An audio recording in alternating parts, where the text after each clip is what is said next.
Skip, what did the Warriors prove last night? Could have had me some Duke.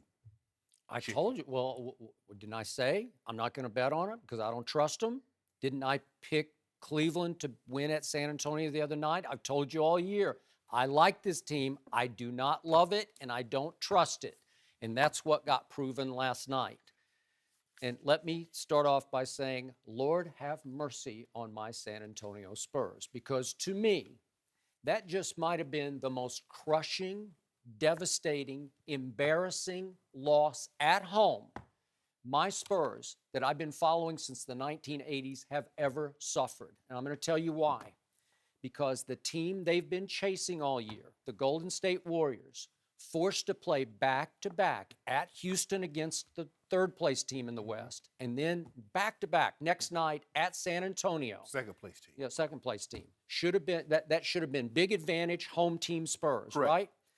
Given that, they spotted my Spurs a 15-0 lead and then a 29-7 lead.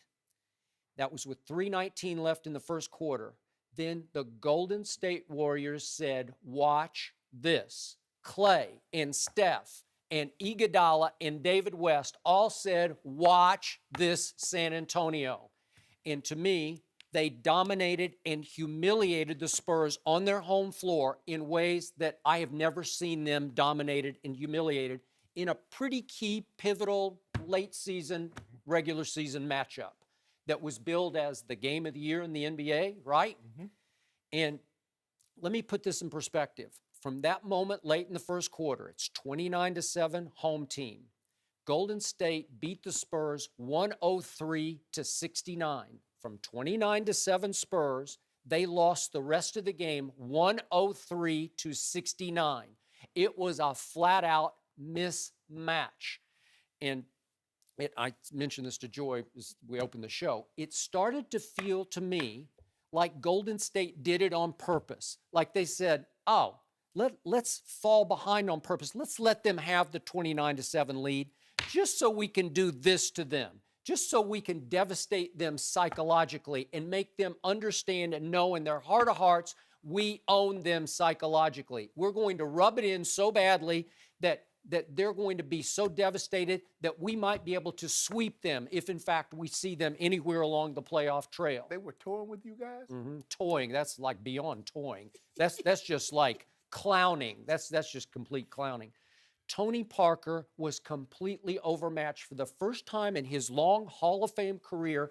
He was mismatched on both ends of the floor. He couldn't guard anybody, and he could not get in the lane against that defense of theirs, which played last night like the best defense in basketball. Did you miss that 57 spot Kyrie put on him last year? Yeah.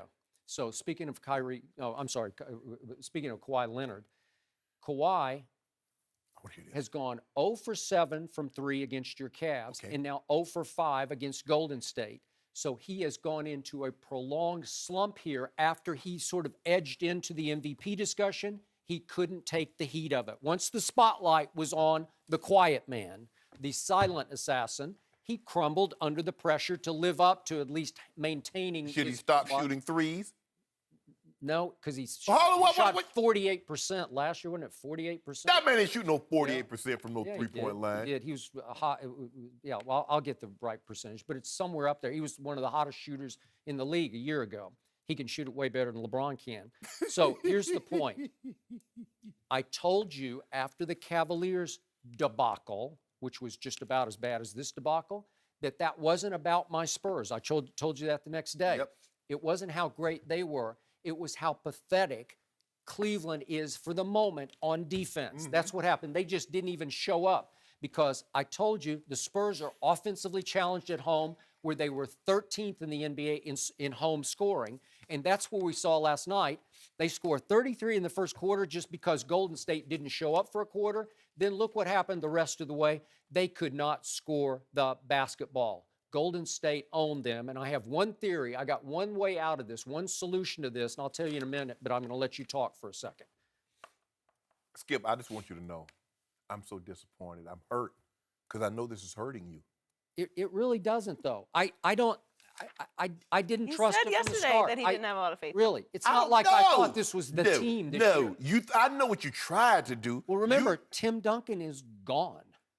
He was the leader. He was He- the rim protector. he was gone a lot last year too. He was just Tim Duncan in name. He wasn't Tim Duncan that we all know. Yeah, and still love. like him. It's like Jason Witten. You want him in your locker room, you know?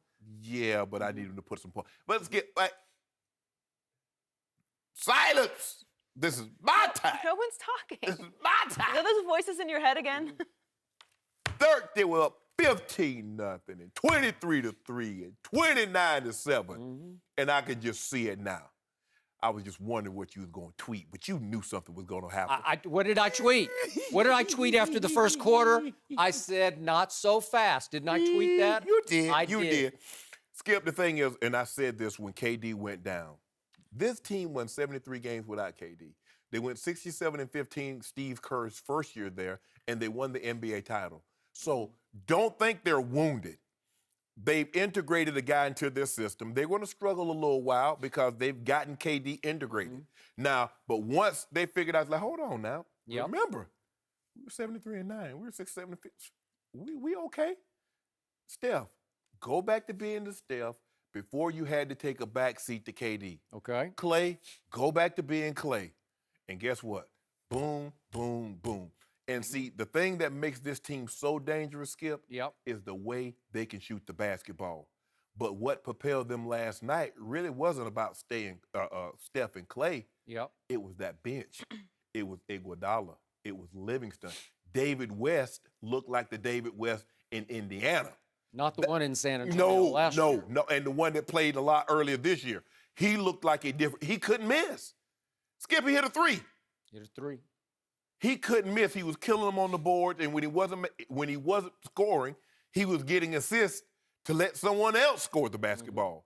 And so now all of a sudden, because normally when you go down like that, Skip, and you're on the road, your starters can't play all the minutes. So now you put your backups in, and the league it gets even bigger. It goes from 22 to 35 to possibly 40. Yep. But what they did is that they chipped into that league slowly but surely.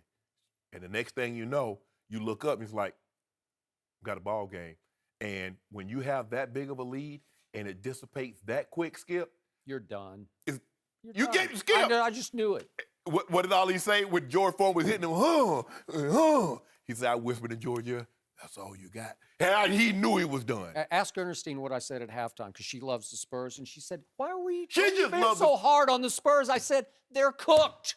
Trust me, it's over." Even though it was a 3-point game at halftime, it's done. I hate being the bearer of bad news. Ernestine likes the Spurs because you do, but her real favorite team, it's the Cavaliers.